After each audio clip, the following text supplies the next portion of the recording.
You think you're strong. You hit the gym, log the reps, crush the timer, sip the protein shake, post the PR. Maybe you even brag about your CrossFit numbers.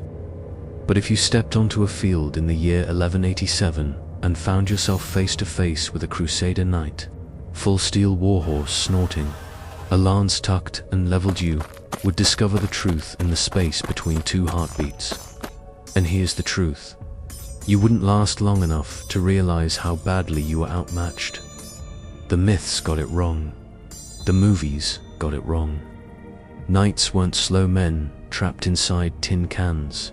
They were the product of one of the most intense, unforgiving training systems ever devised.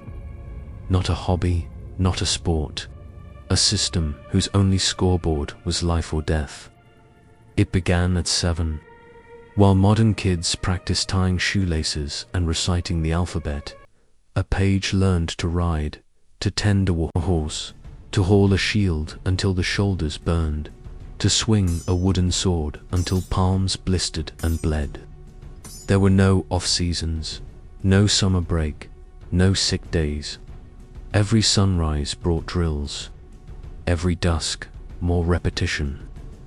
At 14, the page became a squire, and the screws tightened, wrestling for hours on packed earth, throwing heavy javelins built heavier than the real thing, pushing and dragging stones because the battlefield does not ask if your legs are tired. A good day ended with quivering hands. A great day ended with the kind of exhaustion that makes the room tilt. They trained 7 movements, because 7 movements decided life.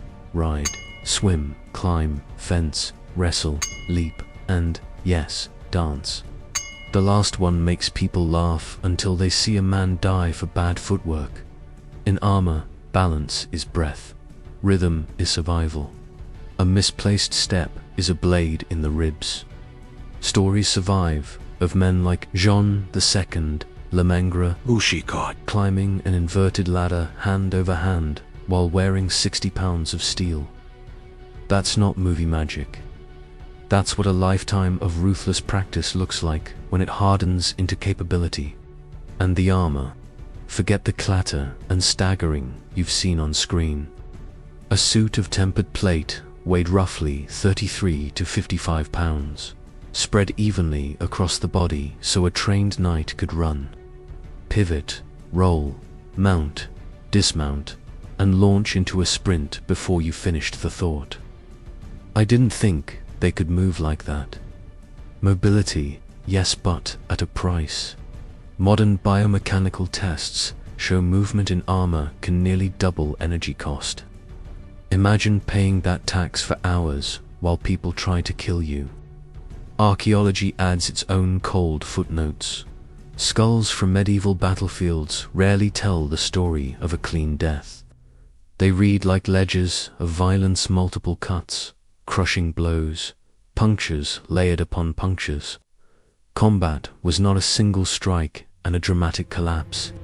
It was a grinding match of technique, conditioning, and willpower, inch by inch, until one body stopped. Weapons training was repetition brutalized into instinct. Drills until blisters turned to callus, until callus turned to numb familiarity. Until a cut flowed into a parry, into a counter, in one seamless thread.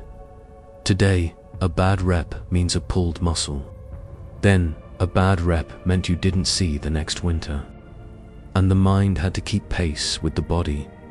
Recovery protocols, ice baths, mobility days. The medieval regimen looked different. Train through the ache, fight through the tear, function under damage. Not recklessness conditioning. Accounts tell of men swinging a sword with cracked ribs, riding with a gashed thigh, grappling with a split knuckle, eyes flat and focused. Pain wasn't ignored. Pain was filed and put in its place. But here is where modern expectations collapse. Knights did not fight as isolated heroes. They were components in a machine built to erase whatever stood in front of it. Shoulder to shoulder, knee to knee, shields overlapping. A formation braced to hit like a storm front. A cavalry charge, properly timed, is physics weaponized. Mass multiplied by acceleration equals force, and force applied with a couched lance becomes catastrophe. Picture it, a destrier driving forward at full tilt, iron shoes hammering the ground, a man encased in balance and steel, the ash shaft of the lance tucked beneath the arm to turn the knight's whole body into a living ballista. Shield walls buckle, lines break, people don't run, they scatter. Chroniclers on the receiving end, Muslim historians who faced Frankish attacks wrote of the fear, the ground trembling, the roar of hooves, the glittering wall that did not slow down. These were not wild rushes. They were rehearsed maneuvers, tight as a drumline. Wedges and convoy that struck with surgical timing and the weight of inevitability. And behind the spectacle there was a creed. From boyhood, a knight absorbed a single commandment. Fight is not last resorted, is vocation. Death in the press of battle. Honor, pain, expected, fear, managed and moved past. That psychology wins fights before the first blade rings. Imagine standing on an open field, wind in your ears, grit in your teeth, staring at a rank of armored riders lowering their lances. You hear the first hooves and your spine answers with a tremor older than language. Veteran infantry froze at that moment. Some folded, some broke. Some simply knelt and waited for the impact because running felt pointless. What chance would you have? And the sword that icon deserves honesty. It was not a clumsy bar of iron. After centuries of refinement, the medieval longsword balanced in the hand like intent given shape. 2 to 4 pounds, yes, but weight is only half a story. Distribution is the other. In trained hands the blade moved as if it had thoughts of its own. Cuts that start as whispers and end as verdicts. Thrusts that find the seam between plates. The pommel is not a decoration, it's a hammer. The crossguard is not an ornament. It's a lever, a trap, a fulcrum. Techniques braided together, cut to thrust, bind to grapple. A sudden half-sword to drive the point like a spike, a mordhau to turn the weapon into a short-hafted mace. In the clinch, a dagger appears, wicked and patient, hunting the gaps at armpit, groin, visor. Wrestling is not a sidebar. It is the sentence that follows the blade's comma. And still the sword was only one tongue in a fluent language of violence. Lances to break a line, maces and warhammers to crumple metal and bone, polearms to hook, heave and harvest, crossbows for distance and panic and the terrible hiss that erases bravado. A knight did not specialize so much as he generalized to a lethal standard. Give him a tool and he would show you the way it kills. 20 years. That is the timeline for mastery. Not a 12-week program, not a boot camp. 2 decades of corrections barked across a yard, of lungs burning in mail, of fingers gone numb around a wet hilt, of dawns that smelled like leather and horse and iron. Add to that real fights tournaments that bruised as much as they glorified, skirmishes that taught the cost of a glance in the wrong direction, marches that calcified feet and resolve. Bring your modern advantages. Bring the shakes, the macros, the sleep tracker, the program with the fun name. Line them up beside a man whose reflex has been etched by years of sparring with equals and bet on which one recognizes. Your telegraphed swing first. He reads the shoulders. He watches the hips. He does not wait for your arm to move. He moves when your weight shifts. By the time you decide to strike, you're answering a question you didn't hear him ask.